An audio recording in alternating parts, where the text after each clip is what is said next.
بسم الله الرحمن الرحيم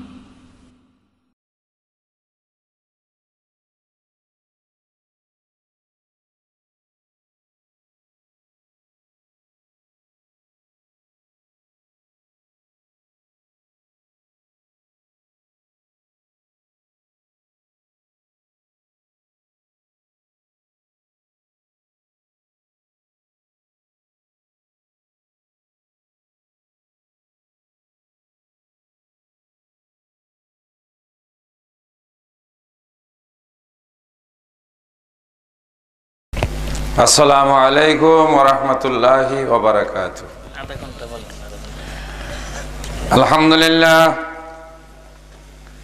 আলহামদুলিল্লাহ নাহমাদুহু ওয়া নাস্তাঈনুহু ওয়া নাস্তাগফিরুহু ওয়া নু'মিনু বিহি ওয়া নাতাওয়াক্কালু আলাইহি ওয়া নাউযু বিল্লাহি মিন শুরুরি আনফুসিনা ওয়া মিন সাইয়্যাতি আ'মালিনা মান ইয়াহদিহিল্লাহু ফালা মুযিল্লা লাহু ومن يضلله فلا هادي له ونشهد أن لا إله إلا الله ونشهد أن محمدا عبده ورسوله أرسله بالحق بشيرا ونذيرا أما بعد فإن خير الحديث كتاب الله وخير الهدي هدي محمد صلى الله عليه وسلم وشر الأمور محدثاتها وكل محدثة بدعة وكل بدعة ضلالة وكل ضلالة في النار فأعوذ بالله من الشيطان الرجيم بسم الله الرحمن الرحيم إن الدين عند الله الإسلام الآية প্রশংসা আল্লাহ রাব্বুল আলামিনের জন্য। গভীর রাত্রে আমরা যারা আরো কিছু কথা শোনার জন্য বসে আছি, আমরা এই পর্যায়ে আল্লাহ সুবহানাহু ওয়া তাআলার দরবারে একটু শুকরিয়া আদায় করে নিতে পারি। কি বলেন আপনারা? অনেক মূল্যবান এবং গুরুত্বপূর্ণ, বিশেষ করে বহুমুখী আমাদের সমাজে প্রচলিত বিভিন্ন কুসংস্কার, আমলের নামে বেআমল, কাজের জায়গায় অকাজ, আমাদের সমাজে সংস্কৃতি এবং কালচারের নামে অপসংস্কৃতি, ধর্মের নামে অধর্ম, মুক্তির নামে প্রকারান্তরে আমরা বিপদের দিকে, ধ্বংসের দিকে, ভয়াবহ জাহান্নামের দিকে ধাবিত হচ্ছি। এই ধরনের বহুমাত্রিক বহু বিষয়ের সমাহার আমরা একটু আগে কোরআন হাদিসের দলিল ভিত্তিক আলোচনা শোনার একটি চমৎকার সুযোগ পেলাম। নিশ্চয়ই এটা আমাদের জন্য একটা অত্যন্ত সৌভাগ্যের বিষয়, খুশির বিষয়। আপনারা কি মনে করেন? সরি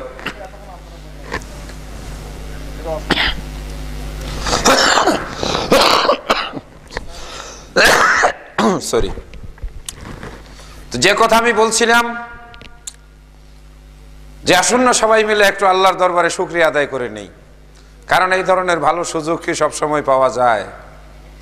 আমার কথা কি বুঝতে পারতেছেন? আমি আজকে সবার সভাপতি, তার মানে হলো এখন সভাটা আমি শেষ করব, আর প্রধান আলোচক আলোচনা শেষ করেছেন। তবে আমার কাছে অনেকগুলো কাগজ জমা হয়ে গেছে। আমাদের যুবকদের মনে ইসলাম সম্পর্কে আমাদের এই প্রচলিত বিভিন্ন রকমের অনিয়ম আমরা বলবো, এবং সমাজে প্রচলিত বিভিন্ন যেগুলোকে আমরা সংস্কৃতি, কালচার বলে থাকি, যুবকদের মনে এইসব বিষয়ে একটা প্রচন্ড কৌতূহল। হিসাব করলে শুধু যদি প্রশ্নগুলো আমি পড়ি তাহলে ঘন্টাখানেক সময়ের দরকার। আমরা এতটা সময় আপনাদেরকে কষ্ট দেব না। আর ব্যক্তিগতভাবে আমিও আজকে কোনো বিষয়ে বক্তব্য শুরু করতে হয়তো সুযোগ পাবো না, অথবা শরীর আমাকে সাপোর্ট দেবে না।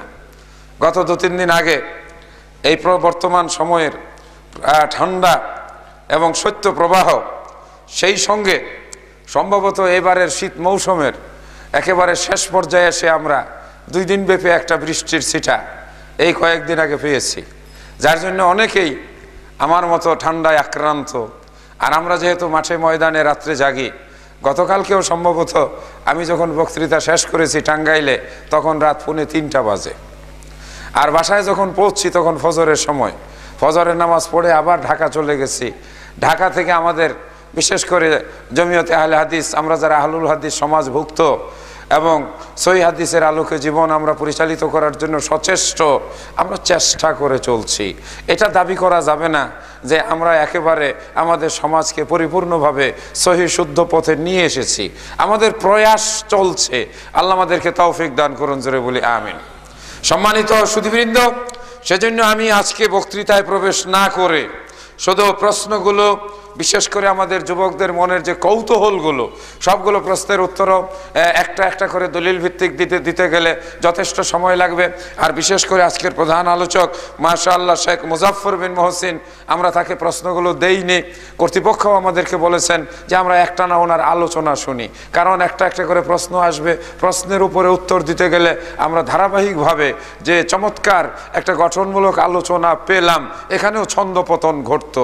আরেকটা বিষয় হলো, অনেকগুলো প্রশ্নের জবাব আলোচনার ভিতরে চলে আসছে। কি বলেন, কথা ঠিক না বেঠিক? যারা জানতে চেয়েছেন যে আমাদের নামাজের সাথে আমাদের অন্য ভাইদের নামাজের পার্থক্য হয় কেন, এরকম একটা প্রশ্ন আছে। খুবই ভালো প্রশ্ন। এটা মনে একটা কৌতূহল। একই মসজিদে আমরা নামাজ পড়ি, একই স্কুলে আমরা পড়াশোনা করি, ক্লাস 9-এ। এই 2 বন্ধু যখন পাশাপাশি দাঁড়ায় নামাজ পড়ে, একজন নামাজে একভাবে হাত বাঁধে, আরেকজন নামাজে আরেকভাবে হাত বাঁধে। এটা আমাদের বাচ্চাদের মনে প্রশ্ন আসে। প্রশ্নের জবাবগুলো কিন্তু এসে গেছে। কি আসছে? যে অনেকেই আমলগুলো করেন কিসের ভিত্তিতে, এটা তারা খুঁজে দেখেন না, ঠিক না? আবার অনেকেই মাশাআল্লাহ এখন আজকের বর্তমান সময়ে কোরআন সুন্নাহ বিশ্বনবী মুহাম্মদুর রাসূলুল্লাহ সাল্লাল্লাহু আলাইহি ওয়াসাল্লামের আমলগুলো আমাদের কাছে এখন স্পষ্ট। প্রচুর পরিমাণে এখন বই পুস্তক আমাদের হাতে। এখন আর এমন কঠিন ব্যাপার নয় যে এগুলো আমরা খুঁজে পাবো না। একটু আগ্রহী হলেই আমরা বিষয়টা কোথায় আছে, দলিল কি, তার প্রমাণ কি, আমরা জেনে যেতে পারি। সুতরাং আমরা আগ্রহী হলেই অনেক প্রশ্নের জবাব নিজেরাও পেয়ে যেতে পারি। বলেন, কথা ঠিক না বেঠিক? আলহামদুলিল্লাহ, আমি আজকের সবার সভাপতি হিসাবে জনাব শেখ মুজাফফর বিন মহসিনকে ধন্যবাদ জানাই। চমৎকার আলোচনা করেছেন। যুবক মানুষ, একটা যৌবন সুলভ চেতনা, একটা সাহসিকতা, সমাজ এবং রাষ্ট্রে প্রচলিত বিভিন্ন ধরনের কুসংস্কার, শিরক, বিদআত এবং ইসলামের নামে অনুইসলামিক কার্যকলাপ, আমলের নামে অনেকগুলো শরীয়তের ভিত্তিহীন, যেগুলোকে আমরা আমল বলবো না বরং বেআমল বলবো, এগুলোর উপরে তিনি যদিও বিচ্ছিন্নভাবে আলোচনা পেশ করেছেন, আমরা একটা সুস্পষ্ট ধারণা অর্জন করতে পেরেছি। আমাদের আজকের এই আলোচনার মাধ্যমে আমাদের কাছে স্পষ্ট হয়ে গেছে যে আমরা আজকে বর্তমান এই প্রেক্ষাপটে বলা যেতে পারে যে একটা অন্ধকারের ভিতরে একটা অত্যন্ত কুহেলিকাপূর্ণ, একটা ওই বিশৃঙ্খল বলা যেতে পারে একটা ধর্ম বিশ্বাসের একটা বিপর্যয়কর অবস্থায় আমাদের দৈনন্দিন জীবনগুলো পরিচালিত হচ্ছে। আজকের সামাজিক অবস্থা এতটা অবক্ষয়, এতটা মারাত্মক পর্যায়ে পৌঁছে গেছে যে শেষ পর্যায়ে আমরা সেই মুজাফফর বিন মহসিনের আলোচনায় দেখলাম যে আমরা অভিভাবকরা, আমরা বাবা মা আমাদের সন্তানদেরকে খুব আগ্রহের সাথে, আনন্দের সাথে, গর্ববোধ করে আমরা গানের অনুষ্ঠানে নিয়ে দিচ্ছি। বলেন, কথা ঠিক কিনা?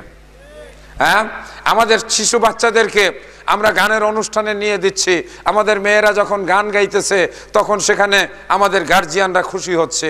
এই সবগুলো বিষয়কে যদি আমরা এক কথায় প্রকাশ করি তাহলে সেটা হতে পারে এরকম যে বাস্তবে মুসলিম সমাজের মানসিকতাটি, মুসলিম সমাজের বিশ্বাসের ঘরটি, মুসলিম সমাজের ঈমান ও আকীদার যে ভিত্তি সেটাই আজকে প্রচন্ড রকমভাবে বিপর্যস্ত হয়ে গেছে, ধ্বংস হয়ে গেছে। আমরা আর আজকে সত্যিকার অর্থে ঈমানের উপরে বর্তমান মুসলিম সমাজ সম্ভবত আর বুক ফুলিয়ে দাঁড়িয়ে আছে এই দাবি করতে পারবে না। বলেন কথা ঠিক কিনা? অনেক যুবক ভাইরাই আলোচনার মাঝে আপনারা সম্মতি দিয়েছেন, ঠিক বলে জবাব দিয়েছেন। আমি আর আলোচনায় না গিয়ে প্রশ্নগুলোই শুধু আপনাদের সামনে পড়ব। মা বোনের আমার, আপনাদের দৃষ্টি আকর্ষণ করে বলবো, বিশেষ করে এই মহল্লায়, বিশেষ আজকে যে ওই যে হজরত আয়েশা জামে মসজিদ এবং আশেপাশের আমাদের অন্যান্য মুসলিম ভ্রাতৃমণ্ডলী, বিশেষ করে আমাদের হানাফি মুসলিম ভাইদের আমি দৃষ্টি আকর্ষণ করে বলবো, আপনারা যদি আজকের বক্তৃতায় হার্ড হয়ে থাকেন, মনে কষ্ট নিয়ে থাকেন, তাহলে আমি বিনয়ের সঙ্গে বলবো আসলে কথাগুলো উনি একটু কড়া ভাষায় একটা প্রতিবাদী কণ্ঠে একটা সাহসিকভাবে উচ্চারণ করেছে, কিন্তু আসলে বাস্তবে কথাগুলো কিন্তু সঠিক। বলেন ঠিক কিনা? মনে কষ্ট নেওয়ার কোনো কারণ নাই। আমরা সবাই মৃত্যুর পরে বলুন তো কোথায় যেতে চাই? আমি গত একটা মাহফিলে জিজ্ঞাসা করেছিলাম কোথায় যেতে চাই? জান্নাতে যেতে চাই। আমরা আহলে হাদিস হিসাবে যারা সহিহ হাদিসের উপরে আমল করি, কেন? আমাদের আমল যেন আল্লাহ পাক, জোরে আওয়াজ করে বলেন, কবুল করেন। মা বোনেরা আজকে যারা বক্তৃতা শুনলেন, আপনারা পুরুষরা যারা, যুবকেরা যারা আছেন, আমাদের মা বোনেরা মারা যাওয়ার পরে জান্নাতে যাক, এটা কি আপনারা চান না? অবশ্যই চান। আমি যদি মা বোনদেরকে জিজ্ঞাসা করি, মা বোনেরা আপনারা যারা বক্তৃতা শুনলেন, হ্যাঁ, আমার ছোট ভাই মুজাফফর বিন মহসিন কড়া কথায় বলছেন যে আজকের মেয়েরা আস্তে আস্তে নষ্ট হয়ে যাচ্ছে। আজকের এই যে ইংরেজি ভাষায় পড়াশোনা করার উপরে উনি একটা উদাহরণ দিয়েছেন, বৌমা ইংরেজিতে মাস্টার্স। ইংরেজি পড়া দূষণীয় না, কিন্তু তিনি একটা উদাহরণ দিয়েছেন, ইংরেজিটা পড়লে আসলে শরীরে একটা ভাব আসে, ঠিক না? আমরাও যাদের সঙ্গে চাকরি করি, আমরা কলেজে শিক্ষকতা করি অথবা সারা বাংলাদেশের শিক্ষকদের সাথে চলে শিক্ষক প্রশিক্ষণের সাথে জড়িত আছি, ইংরেজি বিষয়ের শিক্ষকরা একটু ভাষার কারণে একটু আলাদা স্মার্ট হয়ে চলে, এই জন্য উনি ইংরেজি সাবজেক্টের কথা বলছেন। এটা মনে করার কোনো কারণ নাই যে আধুনিক শিক্ষার উপরে তিনি কটাক্ষ করেছেন। একটা মেয়ে, একটা মহিলা ইংরেজি বিষয়ে মাস্টার্স হতে পারেন, ফিজিক্সের উপরে মাস্টার্স হতে পারেন, কেমিস্ট্রির উপরে মাস্টার্স হতে পারেন, তিনি স্কুলের শিক্ষকতা করতে পারেন, কলেজের শিক্ষকতা করতে পারেন, তবে সবই করতে পারবেন, কোনো নিষেধ নাই, যদি তিনি এই কোরআনের বিধান এবং রাসূলের শিখানো তরিকা মোতাবেক চলেন, কোনো সমস্যা নাই। বলেন আলহামদুলিল্লাহ। কেন্দ্র মাদ্রাসায় পড়লেন, কামেল পাশ করলেন, এরকম একজন মহিলা মাথায় পর্দা করে না, আছে না এরকম? অনেক দাখিল পাশ ছেলে পেলে আসে, নামাজ পড়ে না, আমি নিজে দেখছি। অনেক ফাজেল পাশ ছেলে আছে, দাড়ি নাই, মুছ নাই, কিচ্ছু নাই, দেখা তারে বোঝারই উপায় নাই এই ছেলে ফাজেল পাশ। এমন অনেক ছেলে পেলে আমি দেখছি যারা কামেল পাশ, মাওলানা, কিন্তু মুখে দাড়ির মানে কোনাটা পর্যন্ত উঠার সুযোগ দেয় না, দৈনিক 3 বার করে সেভ করে। তাহলে আসলে পড়ার মধ্যে দোষ না, দোষটা হইল স্বভাবের, ঠিক না? কলেজে পড়েও একজন 5 ওয়াক্ত সহি শুদ্ধভাবে নামাজি হতে পারে, পারে না? পারে না। আবার মাদ্রাসা থেকে কামেল পাশ করেও 5 ওয়াক্তের একক তো নামাজ নাও পড়তে পারে। এই জন্য মা বোনেরা আজকের আলোচনায় আপনাদের এরকম কোনো সেই কষ্ট নেওয়ার কারণ নাই যে রাজশাহীর মাওলানা এসে আমাদেরকে যা তা বলে গেছে, আসলে তা নয়। তিনি বলার চেষ্টা করেছেন আপনারা আল্লাহর বিধান মেনে চলুন, নবীর তরিকা অনুযায়ী জীবন পরিচালিত করুন, বিনিময় কি হবে? দুনিয়ার জীবনে শান্তি আর পরকালের জীবনে, জোরে আওয়াজ করে বলি কি, নাজাত। দুনিয়ার জীবনে শান্তি, পরকালের জীবনে নাজাত। আমাদের কাছে টঙ্গীর ইজতেমার প্রসঙ্গ আসছে, টঙ্গীর ইজতেমায় লাখ লাখ মানুষ সমবেত হয়। আমরা যদি বলি এই সাধারণ অশিক্ষিত মানুষেরা যতটা না দায়ী যারা এর নেতৃত্ব দেন তারা এই হক কথাগুলো স্পষ্ট করে না বলার কারণে আমরা এই কোরআনের ভাষায় বলবো, ওই ব্যক্তিরা বেশি দায়ী হয়। কারণ সাধারণ মানুষ তারা মুক্তি চায়, সাধারণ মানুষ নাজাত চায়, সাধারণ মানুষ সোয়াব চায়, সাধারণ মানুষ আল্লাহকে খুশি করতে চায়। সাধারণ মানুষ মনে করে যদি দুয়ার দিন কাজকর্ম ফেলে ওই দৌড়াইয়া যদি টঙ্গীর ইস্তেমার ময়দানে গিয়ে সবার সঙ্গে আমিন আমিন বলতে পারি তাহলে হয়তো আল্লাহ খুশি হয়ে যাবেন। বলেন এটাই ধারণা না? এটা কিন্তু সাধারণ মানুষের ধারণা, এটা তারা লেখাপড়া কম করে নাই। কিন্তু আলেম ওলামাদের উচিত তাদেরকে এই কথা বলা, এই কথা বোঝানো যে না, এটা রাসূলুল্লাহ সাল্লাল্লাহু আলাইহি ওয়াসাল্লামের তরিকা মোতাবেক হয় না। সম্মানিত সুধীবৃন্দ, তাই আমি আপনাদেরকে অনুরোধ বা আহ্বান জানাবো, বিষয়গুলোকে ওইভাবে না নিয়ে আমরা জানার জন্য, শিখার জন্য সেই বিষয়গুলো গ্রহণ করব। আমি আপনাদের সামনে প্রশ্নগুলো পড়ে যেগুলোর জবাব প্রয়োজন ইনশাআল্লাহ এই দুই এক কথার ভিতরে, প্রত্যেকটার পিছনে হয়তো দলিল পৃষ্ঠা নম্বর বলা লম্বা সময়ের দরকার, আমি সেখানে যাব না। যেমন একটা সুন্দর প্রশ্ন করেছেন, দাড়ি কতটুক রাখতে হবে? কেউ বলছেন এক মুষ্টি দাড়ি রাখা সুন্নত, কম রাখলে বিদাত, এর প্রমাণ কি? আরেকটা জিনিস জানতে চেয়েছেন, শিশু কান্না করলে থামানোর জন্য কি পড়ে তাকে ফু দিতে হবে? জন্মদিন পালন করা শিরক না বিদাত? এত ঝামেলায় যাওয়ার দরকার নাই। শিরক না বিদাত লম্বা আলোচনা, কি বলেন? জন্মদিন পালনের দরকারই নাই, বাস শেষ। কারণ আল্লাহ রসুলের জন্মদিন রাসূলের যুগে, রাসূলের মৃত্যুর পরে 4 খলিফা অথবা সাহাবায়ে কেরামগণ কেউ পালন করেন নাই। কিন্তু এটা আজকে আমাদের মুসলমানদের সমাজেও চালু হয়ে গেছে, রাসূলের জন্মদিন পালন। এটারে আবার আরবিতে নাম দিছে ঈদে মিলাদুন নবী। এখন রাসূলের জন্মদিন পালনের দেখা দেখি এখন সলিমুদ্দিন, কলিমুদ্দিন, সেন্টু, মেন্টু, বল্টু, নাট, বল্টু যত যা আছে সবারই জন্মদিন পালন শুরু হয়ে গেছে।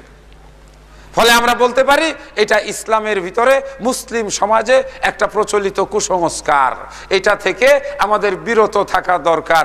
মুসলমানের প্রতিদিন মুসলমানের কাছে সম্মানের, মর্যাদার। আল্লাহ পাক আগামী কালকে যখন আবার আমাদেরকে একটি দিন দান করবেন, এটা আমাদের জন্য হবে আল্লাহ সুবহানাহু ওয়া তাআলার একটা মস্ত বড় নিয়ামত বলি আলহামদুলিল্লাহ।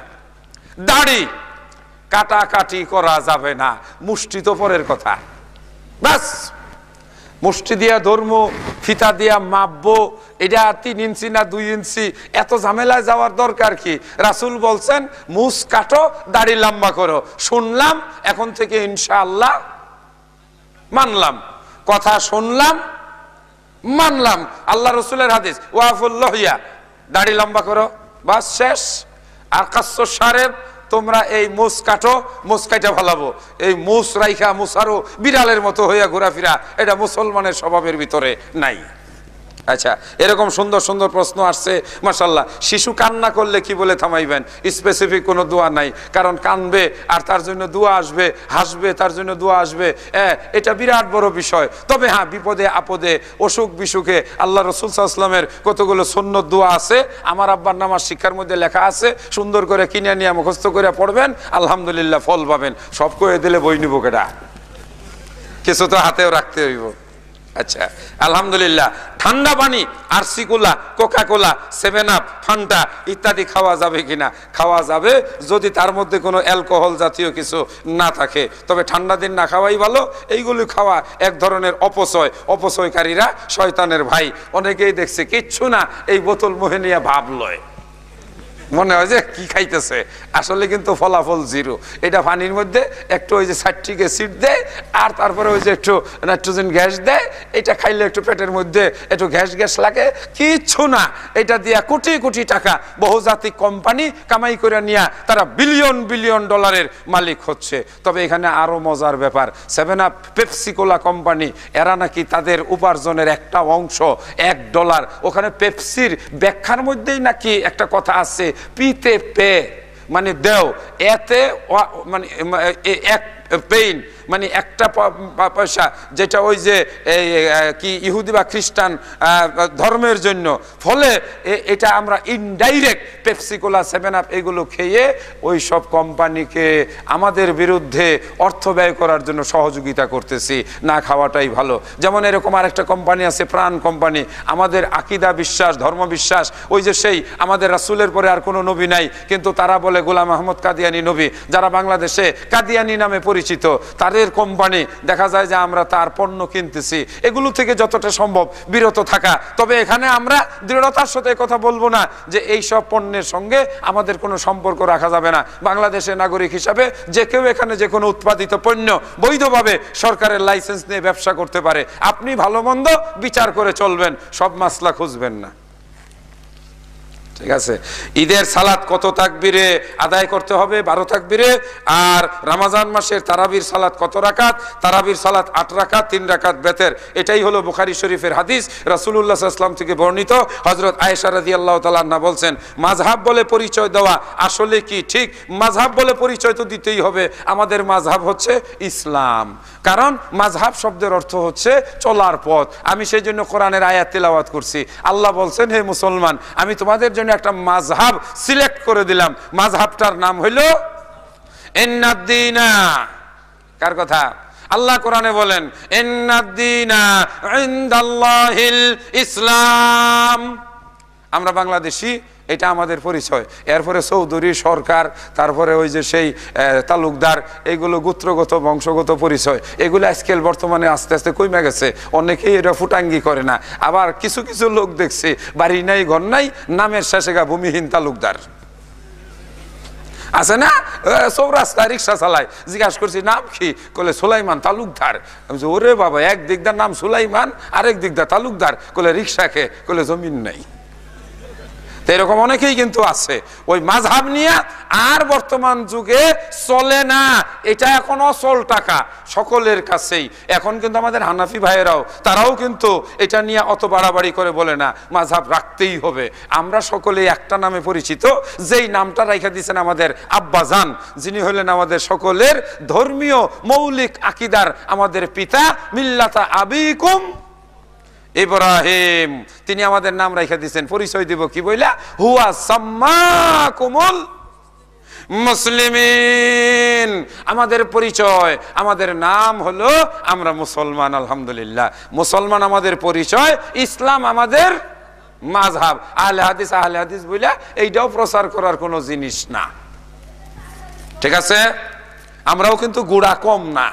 এরা যেরকম হানাফি বইলা গোড়ামি করে, আমরাও কিছু আছি আহলে হাদিস, আহলে হাদিস, কিন্তু নমাজ নাই, সুদের ব্যবসা করে। এই সাইনবোর্ড লাগায় কাজ হবে না।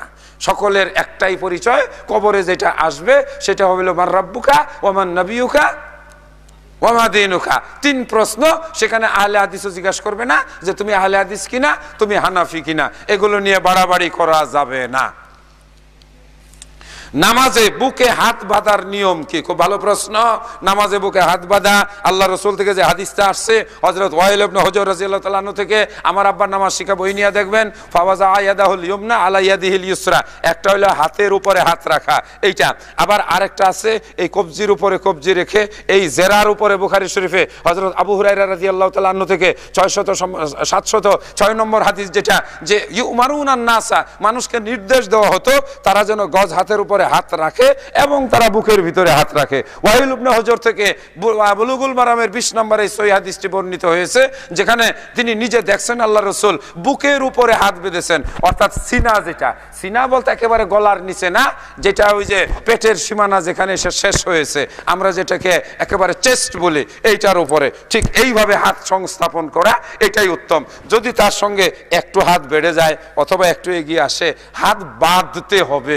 একটু এদিক সেদিক হলে, ইসলাম ধর্ম এত হালকা জিনিস না, এটা বেলুনের মতো কোনো জিনিস না যে একটু খোঁচা লাগলেই ফুটা হয়ে যাব। অবশ্যই আল্লাহ রসুলের হাদিস অনুযায়ী আমাদেরকে আমল করতে হবে, কিন্তু মনের ভিতরে এটাও রাখতে হবে যে রাসূল থেকে যেভাবে আমরা পেয়েছি, আমরা যেভাবে শুনেছি সেভাবে আমল করার জন্য চেষ্টা করছি। তারপরে বাকিটা হলো আল্লাহর উপর, আমরা ছেড়ে দেব যে আল্লাহ আমরা তোমার নবীর হাদিস পড়ে শুনে আলেমদের আমল দেখে আমল করার চেষ্টা করছি। নাভির নিচে হাত বাঁধার হাদিসটি আসলেই জয়ীফ, এটা হানাফি আলেমগণ বলছেন। কোন বুখারী, মুসলিম, আবু দাউদে হাদিসটি আসছে, তবে বলা হয়েছে হাদিসটি জয়ীফ। আসলে মনে হয় আমাদের সবচেয়ে নিরপেক্ষ বিচার হলো নারী পুরুষ এক নবীকে দেখেই তো নামাজ শিখছেন। এক দল নাভির নিচে হাত বাঁধবে, আরেক দল নাভির উপরে হাত বাঁধবে। নবীকে দুইভাবে দুই দলকে শিখাইছেন, এরকম কোনো হাদিস পাওয়া যায় না। পায়ে পায়ে মিলিয়ে নামাজ পড়লে কি শুদ্ধ হবে? অবশ্যই মহব্বত বাড়বে। এক মুসলমান আরেক মুসলমানের ভাই, এক মুসলমান আরেক মুসলমানের শরীরে রক্তের মতো। একজন ব্যথা পাইলে সারা ব্যথা পাবে, মশায় কামড় দিলে সবাই ব্যথা পাবে। লাইনের মধ্যে ফাঁক থাকলে বিচ্ছিন্ন হয়ে যাবে, তারের ভিতরে জোড়া না থাকলে কারেন্ট সাপ্লাই হবে না। এটা তো বর্তমান বিজ্ঞানের যুগ দিয়েই আমরা বিশ্লেষণ করতে পারি। নামাজের মধ্যে পায়ে পায়ে মিলা দাঁড়ানোটাই বর্তমানের সিস্টেম। কি আপনি মোবাইলের মধ্যে ব্যাটারি লাগাইছেন, কিন্তু দেখা গেছে উল্টা লাগাই, লাইন পাইতেছে না, ওইটার মধ্যে কি এই কথাবার্তা বলা যাবে? যাবে না। এটা আল্লাহ রসুলের তরিকা।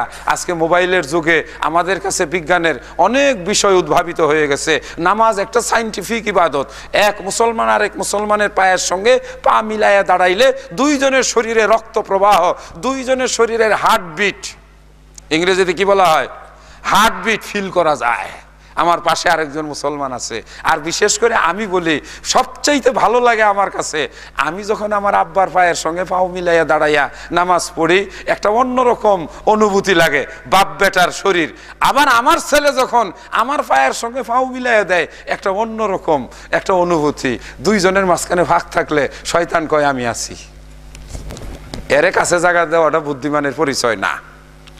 এই আলহামদুলিল্লাহ গেল এই প্রশ্ন। যে মসজিদে ইমাম নিযুক্ত আছেন সেই মসজিদে তৃতীয় জামাত করা যাবে কিনা? অবশ্যই যাবে। ইমাম সাহেব একদল মানুষের ইমামতি করছেন, আমরা আরেক দল গেছি, আমাদের ইমামতি করেন নাই, আমাদের ভিতর থেকে আরেকজন ইমাম হইয়া নামাজ পড়াইয়া দিবেন।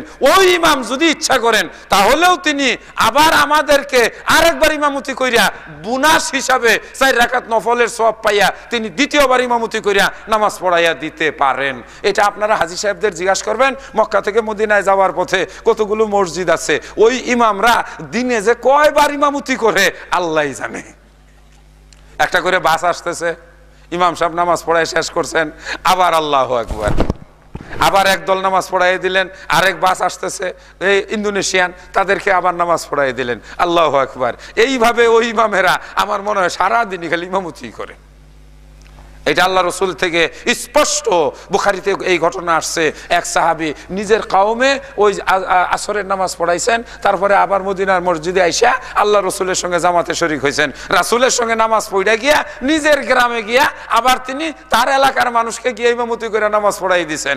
আমাদের দেশে একবার ফরজ হইলে আর তার ধারে কাছেও কেউ যাইতে চায় না। ইসলাম খুব সহজ বিষয়, ইন্নামাল আমালু বিন্নিয়াত। আপনি একজন সুন্নত পড়িয়ার সাথেও ফরজের নিয়ত করে দাঁড়ায় যেতে পারেন। যেমন কথার কথা, আমি মাগরিবের 2 রাকাত সুন্নত পড়তেছি, আপনি মসজিদে ঢুইকা আমার সঙ্গে ফরজের নিয়ত করে দাঁড়াইয়া যাইতে পারেন। আমি সালাম ফিরাই দিলাম আমার সুন্নতের, আপনি ফরজের নিয়ত করে 2 রাকাত পড়ছেন, আর 1 রাকাত পড়ে 3 রাকাত পড়িয়া আপনার ফরজ হয়ে গেল।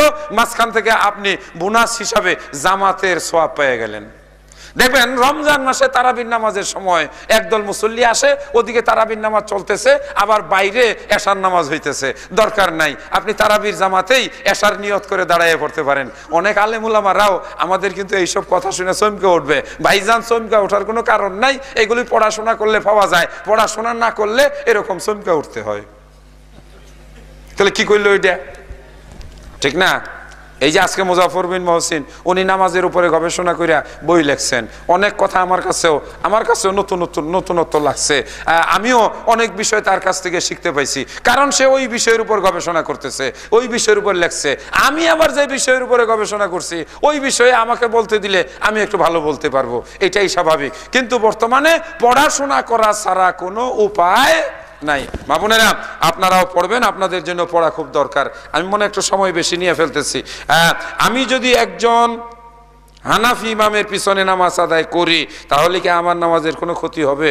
আপনি হানাফি ইমামের পিছনে নামাজ পড়তে পারেন নিশ্চিন্তে, কোনো চিন্তার কারণ নাই। কারণ সারা পৃথিবীর মুসলমানেরা এই বিষয়ে একমত। আহলে কেবলা এটা আরবিতে বলা হয়, আল্লাহ রসুলের সহিহ হাদিস, মান সাল্লা সালাতানা ওয়াস্তাকবালা কিবলাতানা ওয়া আকালা যাবিহাতানা ফাযালিকাল মুসলিম। যে ব্যক্তি আল্লাহ রসুলের তরিকা অনুযায়ী নামাজ পড়লো, যে ব্যক্তি মুসলমানের জবাই করা পশু খাইলো, এবং যে ব্যক্তি আল্লাহর নবীর কেবলাকে কেবলা বানাইলো, তাহলে তিনি একজন মুসলিম। বাকির জিম্মা আল্লাহর উপর। সুতরাং হানাফি, শাফি, মালিকি, হাম্বলি যারা সত্যিকারের তাওহীদের উপরে বিশ্বাসী, কালেমার উপর, তাদেরকে মুওয়াহিদ বলা হয়, তাদেরকে আহলে কেবলা বলা হয়। সেই জন্য হানাফিদের পিছনে আহলে হাদিসদের নামাজ, আহলে হাদিসদের পিছনে হানাফিদের নামাজ জায়েজ আছে। তবে যদি সেই ইমাম শিরক করেন, মাজার পূজা করেন, তাবিজ বেচেন, উল্টা পাল্টা ফতোয়া দেন, ওই ইমাম যদি বলে যে আমাদের পিছনে আহলে হাদিসদের নামাজ হবে, আহলে হাদিসদের পিছনে আমাদের নামাজ হবে না, তাহলে কথাটা একটু এই এক কানা মানুষের, এক চোখা মানুষের মতো হইল। আমাদেরটা হইব, তাদেরটা হইব না, তাই না? তাহলে বোঝা গেল ইমামের মন ভালো না, ইমামের এলেম কালাম ভালো না, ওই ইমামের পিছনে নামাজ না পড়াই ভালো। কিন্তু যদি ইমামের আকীদা ভালো হয়, যেমন আমি একজনের পিছনে নামাজ পড়তেছি, আমার পিছনে সে নামাজ পড়তেছে, আমাকে বলতেছে স্যার নামাজ পড়ান, আমি বললাম না তুমি নামাজ পড়াও, তাহলে সে আমাকেও সহি আকীদা মাইনা নিল, আমিও তাকে সহি মুসলিম হিসাবে মেনে নিলাম। আমলে ত্রুটি আছে, হিসাব নেওয়ার মালিক আরেকজন আছে। ঠিক আছে, আলহামদুলিল্লাহ। আচ্ছা, খুব দ্রুত বলতেছি, প্রচলিত তাবলিগ জামাত সম্পর্কে আপনার মতামত কি? আমার কোনো মতামত নাই। এটা প্রশ্ন হয়েছে না?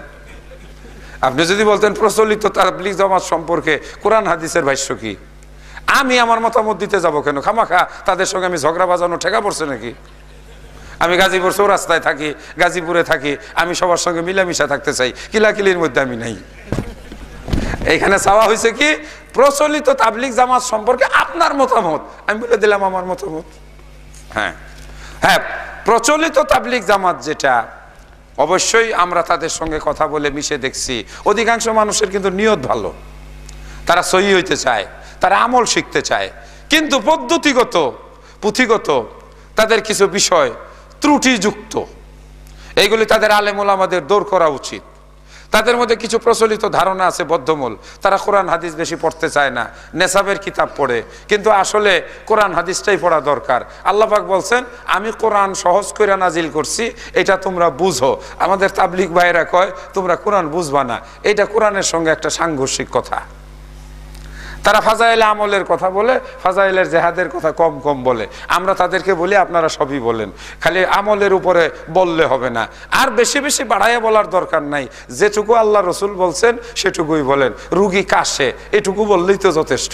আপনি আবার সাথে রুগীর সাথে গেছে আর কি, বুঝলা না? ওই ডাক্তারের কাছে রুগী গেছে, ঠান্ডা দিন তো, কাশি কাশি ভাব। রুগী কয় কলে ডাক্তার সাহেব আমার 2 দিন ধরে কাশি। লগে সামসা গেছে যে কয় কি করলে ডাক্তার সাহেব খালি কাশেই না, রক্ত আসে। তুমি রক্ত পাইলা কই? আরে বেটা রক্ত হইলে তো যক্ষা, আর সাধারণ কাশি এটার জন্য একটা সিরাপ খাইলি তো শেষ, 30 টাকার মামলা। তা আমাদের তবলিগ জামাতের ভাইয়েরা বাড়াইয়া কইতে কইতে এই 52,000 53 কোটি 99 লক্ষ সওয়াব, এইগুলো হাদিস কোরআনে নাই। এইগুলো যদি তারা না বলে, তাহলে তাদের মধ্যেও আমি দেখছি একটা ভালো হওয়ার একটা মানসিকতা আছে। ঠিক আছে না? বহু নামাজি মানে নামাজি হচ্ছে, কিন্তু মুশকিলটা হইল কি নামাজি হইতে গিয়া এক খারাপ থেকে গিয়া আবার ওই যে আমলের নামে ত্রুটিযুক্ত আমলের মধ্যে চলে যাচ্ছে। এই জন্য আপনারা যারা প্রশ্ন লিখেছেন তারা সচেতন হন, মানুষকে দাওয়াত দেন সত্যিকারের নবীজির তাবলিগ, কোরআন হাদিসের তাবলিগ, তাহলেই মানুষ সচেতন হতে পারবে ইনশাআল্লাহ। ঠিক আছে।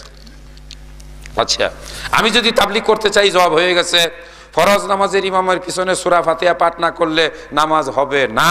এটা বুখারী শরীফের আন উবাদাহ ইবনে সামিত রাদিয়াল্লাহু তাআলা আনহু قال قال النبي صلى الله عليه وسلم لا صلاة الا بفاتحة الكتاب। এই সূরা ফাতিহা না পড়লে নামাজ হবে না, এটা আমার কোনো মাযহাবের কথা না, এটা বিশ্বনবী মুহাম্মদুর রাসূলুল্লাহ সাল্লাল্লাহু আলাইহি ওয়াসাল্লামের কথা। ফরজ নামাজের শেষে ইমামের সাথে হাত তুলে মুনাজাত করা কি জায়েজ আছে? আল্লাহ রাসূল এরকম মুনাজাত করছেন, এই মর্মে কোনো হাদিস নাই। রাসূল যেহেতু করেন নাই, কোনো হাদিস যেহেতু পাওয়া যায় না, সুতরাং এটা নিয়ে আপনি মাথা ঘামাইয়া চুল পাকাইয়া কোনো দরকার নেই। ইকামতের জবাবে কি বলতে হবে? ইকামতের জবাবে ইকামত যিনি দিবেন তিনি যা যা বলবেন আপনি তাই বলবেন।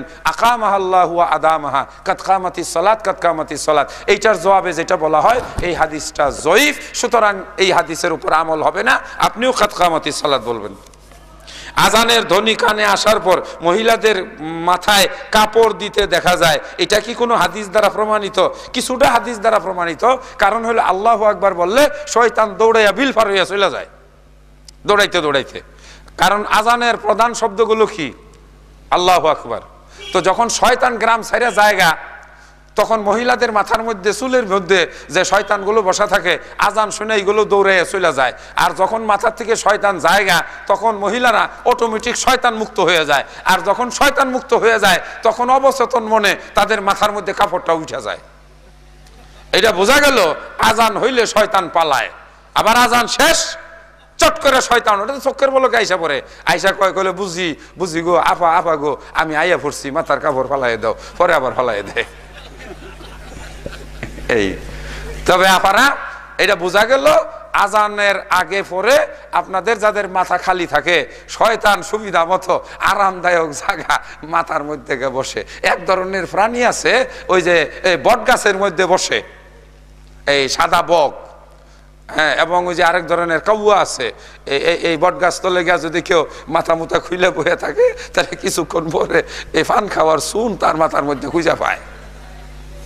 ঠিক আছে না? একজনে পান খাইবার গেছে, চুন নিছে না, কতক্ষণ পরে দেহে মাথা চুন, করলে আল্লাহ আমারে চুন কিভাবে মিলাই দিলা। আসলে বগা একটা উপরেতে বইয়া কাম সাইরে ফলাইছে।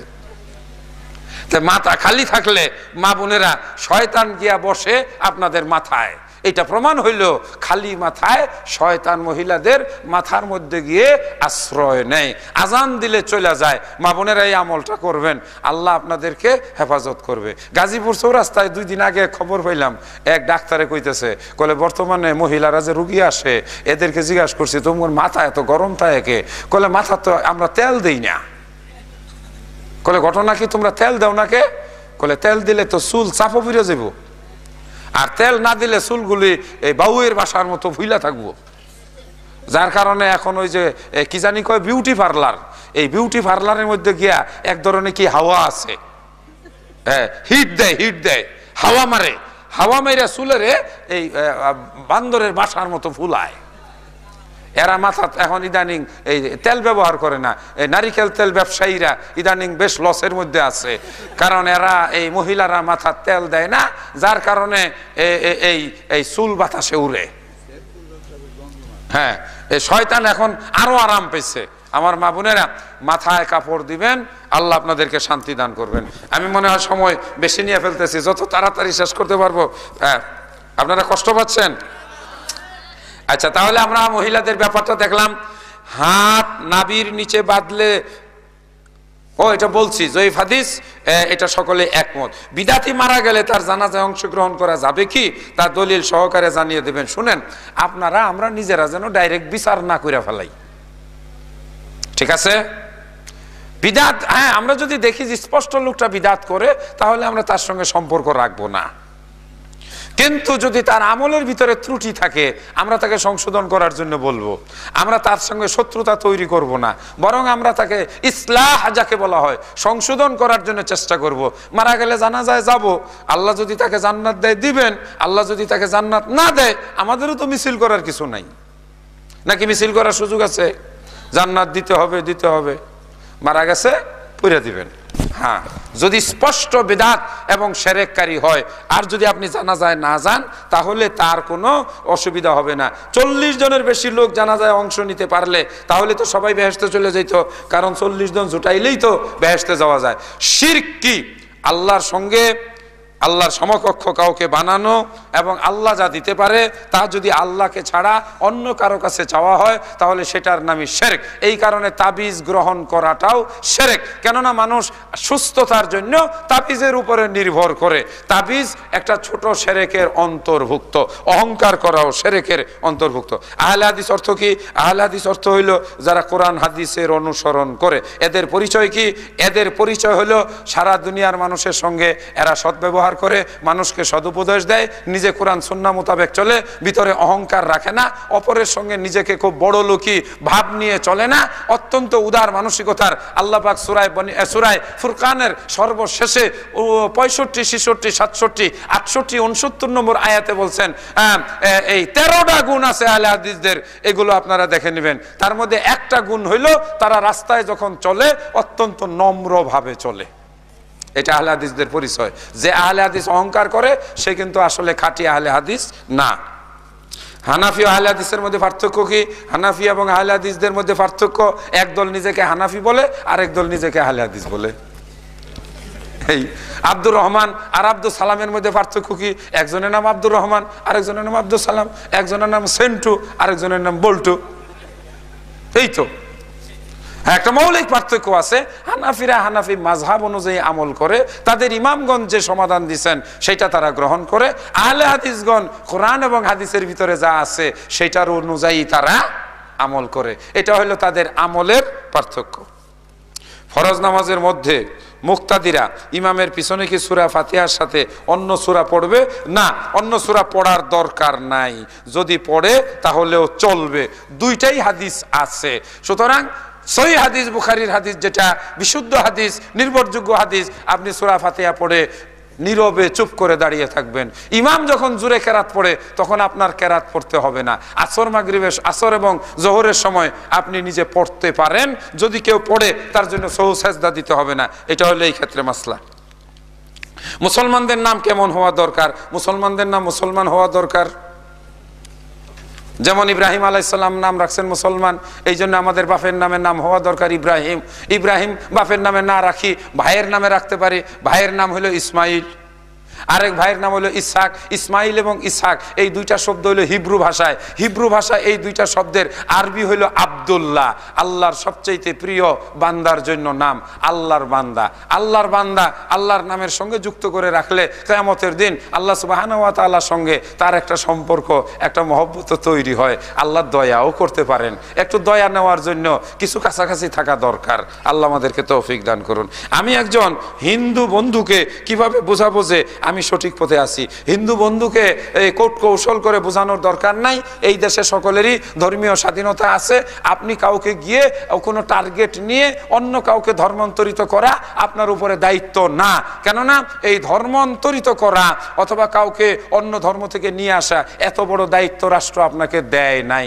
আপনি সহিভাবে আমল করেন, হিন্দু বন্ধুর সঙ্গে ভদ্রতাসুলভ আচরণ করেন। সে যদি আপনার কাছে ইসলাম সম্পর্কে জানতে চায় তাহলে আপনি তাকে ইসলাম সম্পর্কে অবহিত করেন।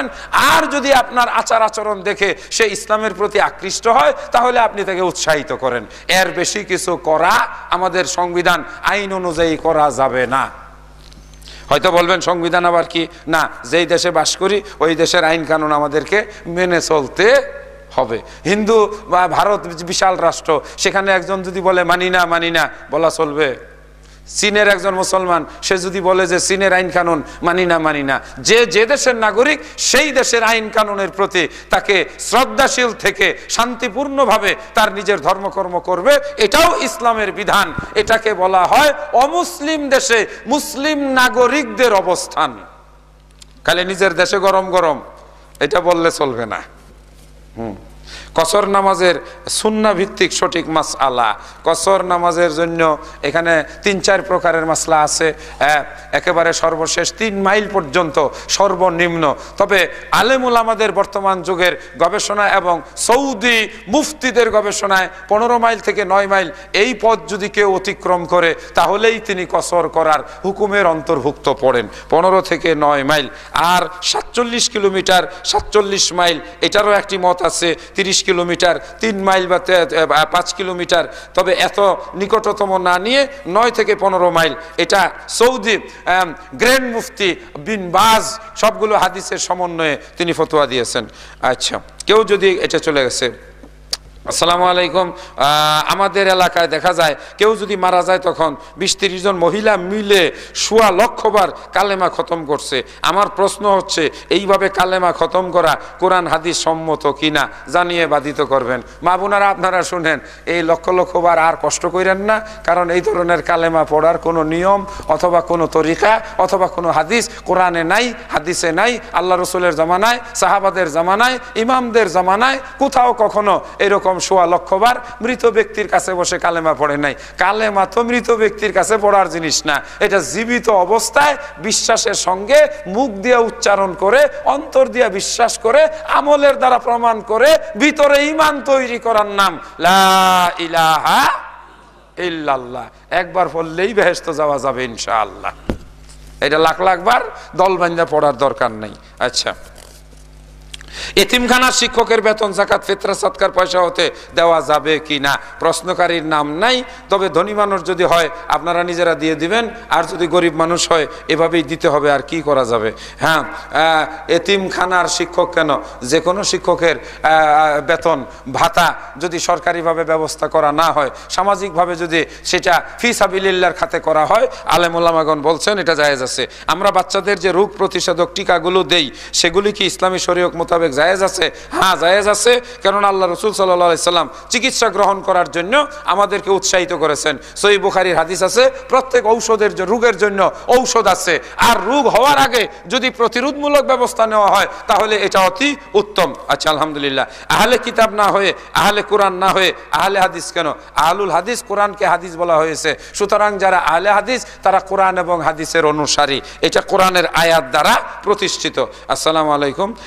রুকু মিলে তাহলে কি সে রাকাত পাবে? এই হাদিসটি জয়ীফ, আর এই হাদিসের উপর আমল না করে সূরা ফাতিহা পড়ার জন্য সে কিয়াম অর্থাৎ দাঁড়িয়ে আবার সূরা ফাতিহা পড়ে পূর্ণ একটা রাকাত আদায় করবে। 2টা সেজদা দিল এবং পূর্ণ রাকাত আদায় করলো। অতিরিক্ত যদি হয় তাহলে আল্লাহ রসুলের হাদিসে আছে যে তিনি বলছেন সে 2 রাকাত নফল নামাজের বাড়তি সোয়াব পেয়ে যাবে। সোয়াবেরই তো দরকার, এত হিসাব করে কি আর সোয়াব হয়? ফসলি জমি ছাড়া আমার একটু বাড়ি করার জন্য জমি আছে, আমি শুনেছি এইরকম জমি নাকি প্রতি বছরে জমির দাম অনুযায়ী জাকাত দিতে হয়, কথাটি কতটুকু সত্য? একজন মহিলা আপা এটা জানতে চেয়েছেন।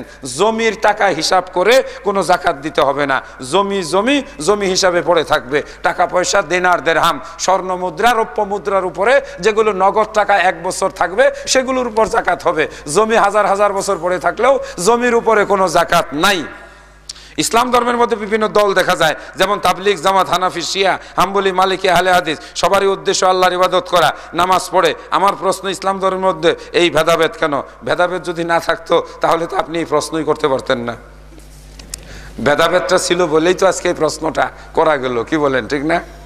হ্যাঁ, এটা মানুষের চিন্তা চেতনার, ব্যাখ্যা বিশ্লেষণের, মন ও মানসিকতার প্রত্যেকটা মানুষের ভিতরে একটা স্বতন্ত্র প্রশ্ন জিজ্ঞাসার সুযোগ আছে। এই জন্য আমরা পৃথিবীতে 750 কোটি মানুষ, 750 কোটি পৃথিবী, একজন মানুষের সঙ্গে আরেকজন মানুষের চিন্তা চেতনার মিল নাই। এক জায়গায় মিল, সেটা হলো কোরআন এবং হাদিস। এই জন্য নিজের কোনো চিন্তা চেতনা দিয়ে কোনো কিছু বিচার বিশ্লেষণ করা যাবে না, মানতে হবে, তার আগে জানতে হবে। জানতে হবে কোথায় থেকে?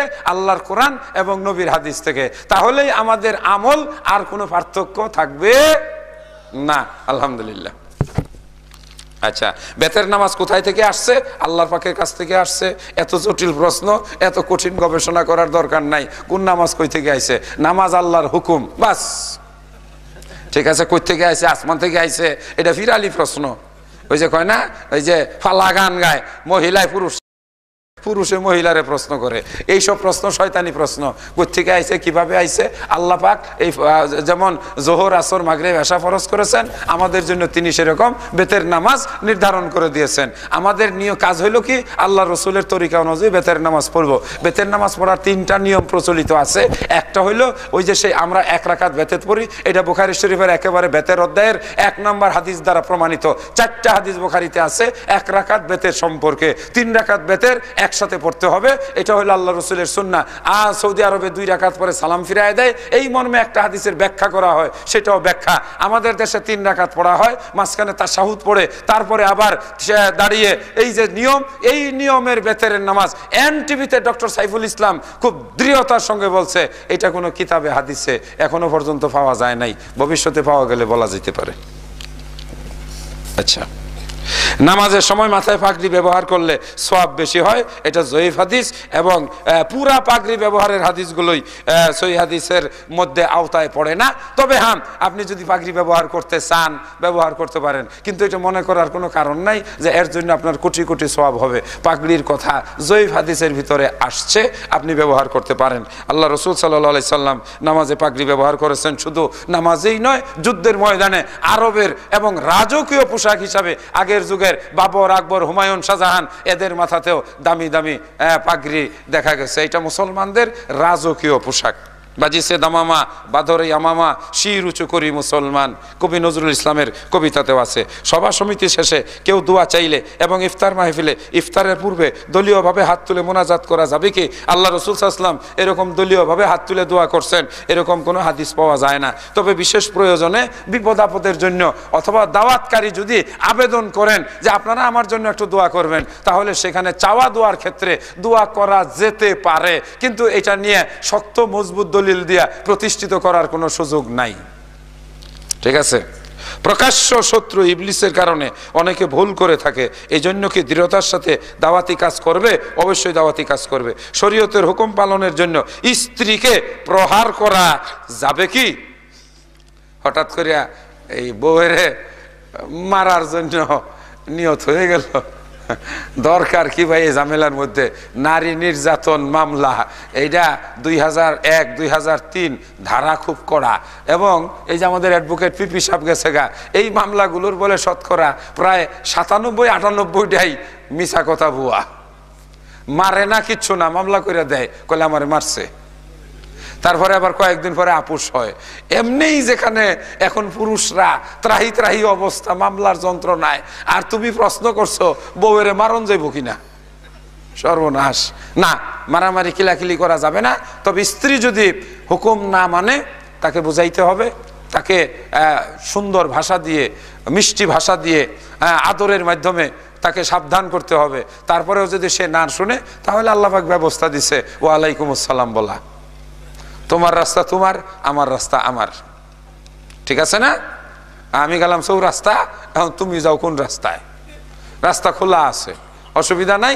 সকাল 8টার সময় দেখবেন লাখে লাখে সৈন্য মরে কাতারে কাতার। এখান থেকে পয়সা কইসা একটা নিয়ে নেবেন। কেউ যদি আপনার কথা না মানে, কোরআন হাদিস না মানে, মারামারি করার কি দরকার? কি কোন কথা ঠিক না? সকালবেলা 8টার সময় মাশাআল্লাহ রাস্তায় লাখ লাখ আছে না, এখান থেকে আপনি দেখে শুনে একজন নামাজি পরহেজগার নিয়ে নেবেন, আলহামদুলিল্লাহ। মারামারির দরকার নেই। এই মারামারি করে মামলা মোকদ্দমায় যাবেন না। রমজান মাসে 20 রাকাত তারাবির নামাজ আদায় করা হয়। আল্লাহ রসুল 20 রাকাত তারাবির নামাজ পড়েন নাই, এই মর্মে কোনো হাদিস নাই। বুখারী শরীফে হযরত উমর থেকে যে 20 রাকাতের কথা বলা হয়, হযরত উমর রাদিয়াল্লাহু তাআলা নিজে 8 রাকাত তারাবির নামাজ পড়ছেন। আবু আইয়ুব আনসারী রাদিয়াল্লাহু তাআলা আনহুকে তিনি নিজে 8 রাকাত তারাবির নামাজ পড়ার জন্য নির্দেশ দিয়েছেন। এটাই সহিহ হাদিস দ্বারা প্রতিষ্ঠিত। গণতান্ত্রিক পদ্ধতিতে নির্বাচন বা রাজনীতি যদি ইসলামে হারাম হয় না, এখানে সরাসরি বর্তমানে আমাদের দেশে প্রচলিত রাজনীতি, আমাদের রাষ্ট্র ব্যবস্থা, এটা বুঝতে হবে। এখানে এসে হঠাৎ করে এই রাষ্ট্র ব্যবস্থা, গণতান্ত্রিক ব্যবস্থা ইত্যাদিকে সরাসরি কোনো ওপেন ময়দানে হারাম বলা, এটা আমি মনে করি বিচক্ষণতার অভাব। হ্যাঁ, অবশ্যই এগুলি আলোচনার বিষয়, এগুলো রাষ্ট্রীয় বিষয়। যতক্ষণ পর্যন্ত আমাদের রাষ্ট্র গণতান্ত্রিক রাষ্ট্র, সেকুলার রাষ্ট্র, বাংলাদেশের রাষ্ট্রের নাম হচ্ছে গণপ্রজাতন্ত্রী বাংলাদেশ সরকার।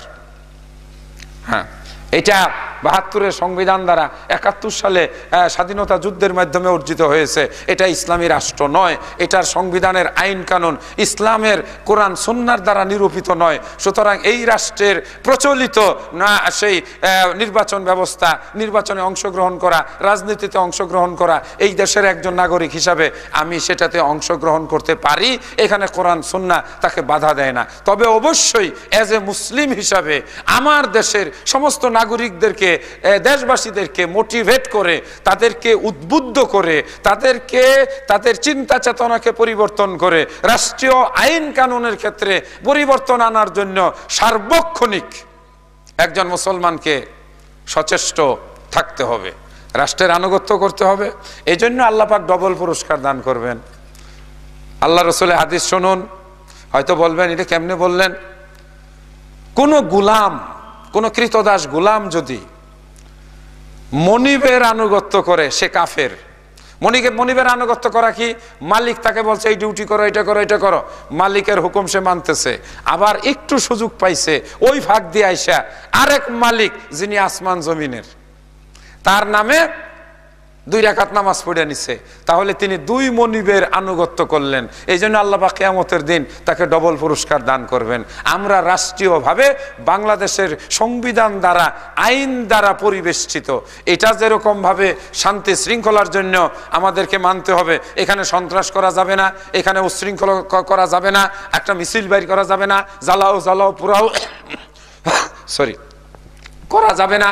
শান্তিপূর্ণভাবে দেশের মানুষকে মোটিভেট করে আমরা এখানে ইসলামী অনুশাসন, ইসলামী সমাজ ব্যবস্থা প্রতিষ্ঠিত করার জন্য কাজ করতে পারি, এটুকুই। আলহামদুলিল্লাহ।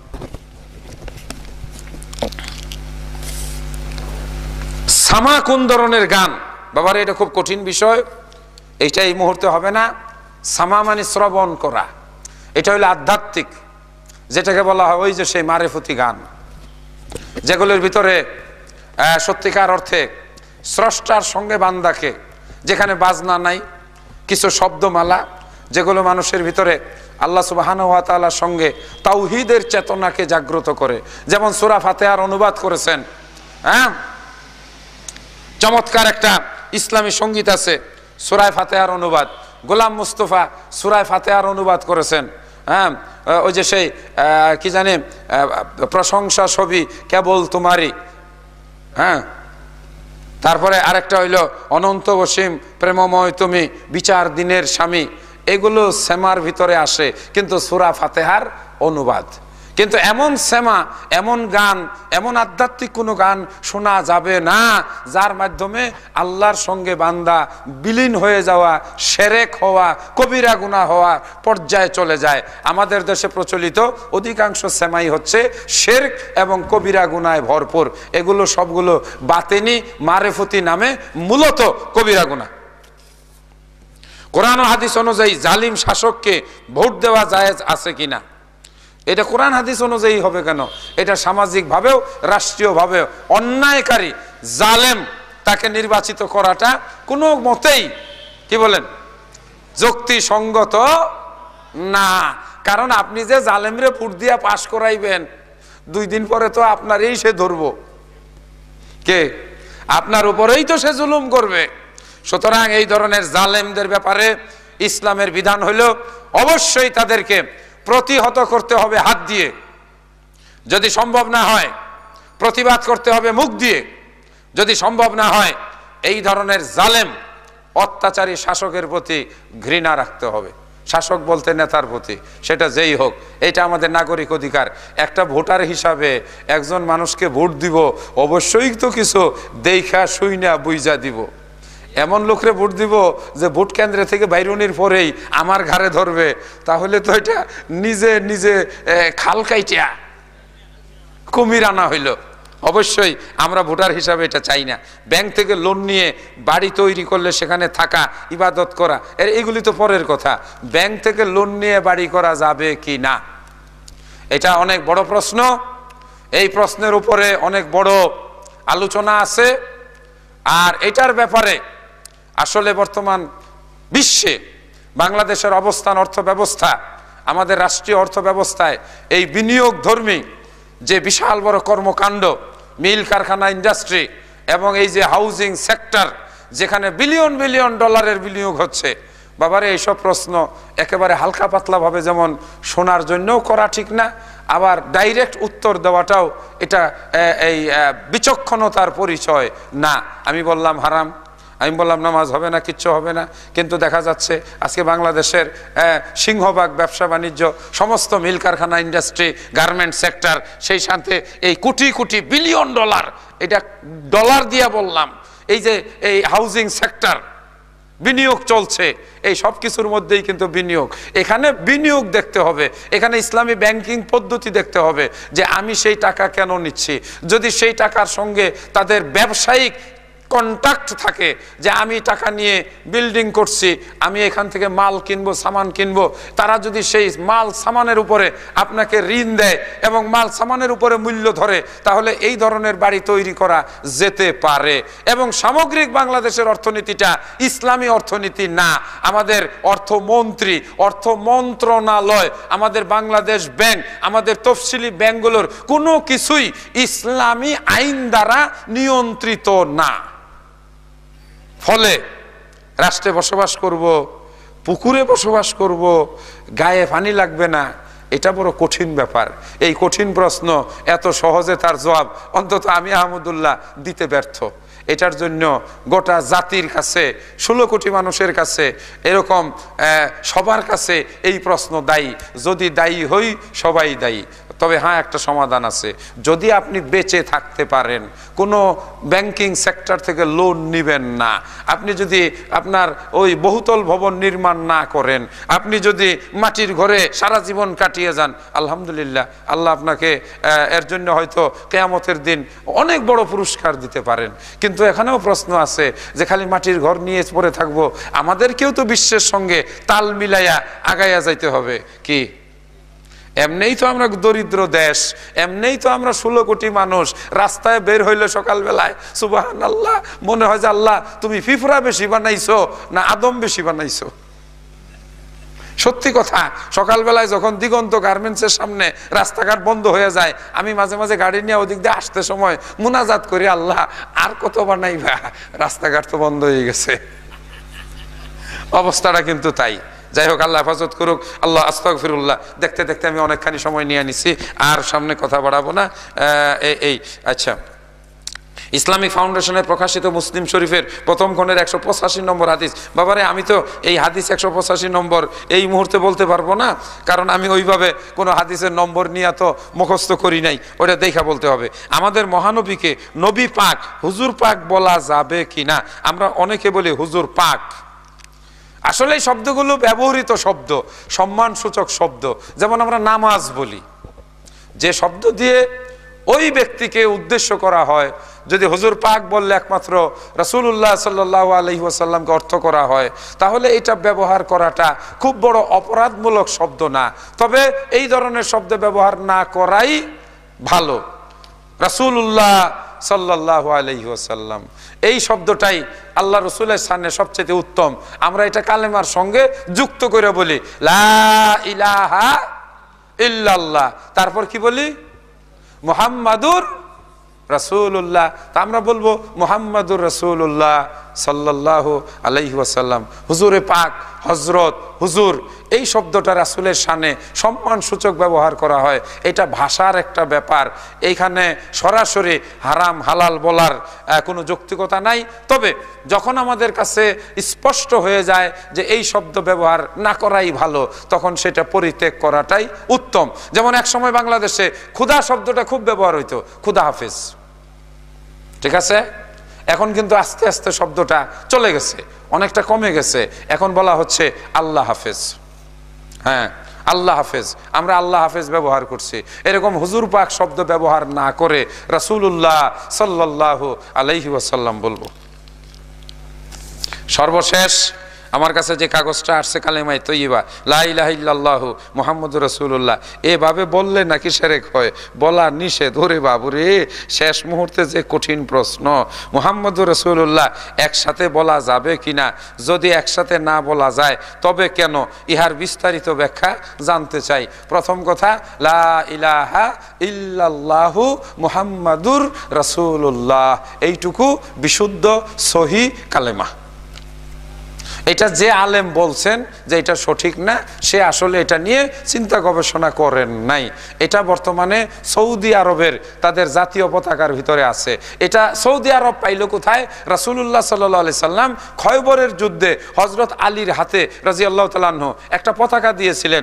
ওই পতাকার ভিতরে এই কালেমাটা লেখা ছিল, লা ইলাহা ইল্লাল্লাহু মুহাম্মাদুর রাসূলুল্লাহ। বর্তমানে আপনারা দেখবেন ইসলামী ব্যাংকের একটা ক্যালেন্ডার বের হয়েছে 2014 সালের, দেখছেন কেউ? এই ইসলামী ব্যাংকের ক্যালেন্ডারের ভিতরে পূর্ব যুগের উমাইয়া বংশের আমলের, আব্বাসীয় বংশের আমলের কিছু স্বর্ণ মুদ্রা দেওয়া আছে। এই মুদ্রাগুলোর এই এক পিঠে লেখা আছে লা ইলাহা ইল্লাল্লাহ, আরেক পিঠে লেখা আছে মুহাম্মাদুর রাসূলুল্লাহ। তো উমাইয়ারা তো আল্লাহর রসুলের যুগের সাহাবা ছিলেন। হযরত আমির মুয়াবিয়া রাদিয়াল্লাহু তাআলা আনহুই তো ছিলেন এর প্রতিষ্ঠাতা। আর মুসলমান খলিফারা তাদের মুদ্রা তৈরি করেছেন, সেখানে লা ইলাহা ইল্লাল্লাহ মুহাম্মাদুর রাসূলুল্লাহ এটা লিপিবদ্ধ করেছেন। সাহাবায়ে কেরামগণ এটা ব্যবহার করেছেন। এটা যদি হারাম হইতো, এটা যদি অশুদ্ধ হইতো, অথবা আরব দেশে এখনো বাইতুল্লাহ কাবা শরীফে লা ইলাহা ইল্লাল্লাহ মুহাম্মাদুর রাসূলুল্লাহ বহু জায়গায় লিপিবদ্ধ করা আছে, এরকম শিরকি কালেমা কি আল্লাহর ঘর বাইতুল্লাহ লিপিবদ্ধ থাকতে পারে? সব জায়গায় সব প্রশ্নের দরকার নাই, কারণ এটা একেবারে বিধিবদ্ধ সত্য সঠিক তাওহীদি কালেমা লা ইলাহা ইল্লাল্লাহ। তবে হ্যাঁ, আপনি যখন তাওহীদ ঘোষণা করবেন তখন পূর্ণটা বলতে হবে, লা ইলাহা ইল্লাল্লাহ মুহাম্মাদুর রাসূলুল্লাহ। কিন্তু যদি আপনি জিকির করেন, জিকির দোয়া, আল্লাহর শানে আপনি জিকির করবেন, তাহলে সেখানে শুধুমাত্র লা ইলাহা ইল্লাল্লাহ। এটা হাদিসে বুখারীতে আছে, মান ক্বালা লা ইলাহা ইল্লাল্লাহ ফাদাখালাল জান্নাহ, যে ব্যক্তি লা ইলাহা ইল্লাল্লাহ বলল জান্নাতে যাইল। আর সবচেয়ে উত্তম জিকির হইল কাউলু লা ইলাহা ইল্লাল্লাহ। সুতরাং এইখানে অর্ধেকটা আছে, যেখানে যেভাবে আছে সেখানে সেভাবেই বলতে হবে। আল্লাহ পাক আমাদেরকে এই সব বিষয়গুলো বুঝে চলার তৌফিক দান করুন, আমিন।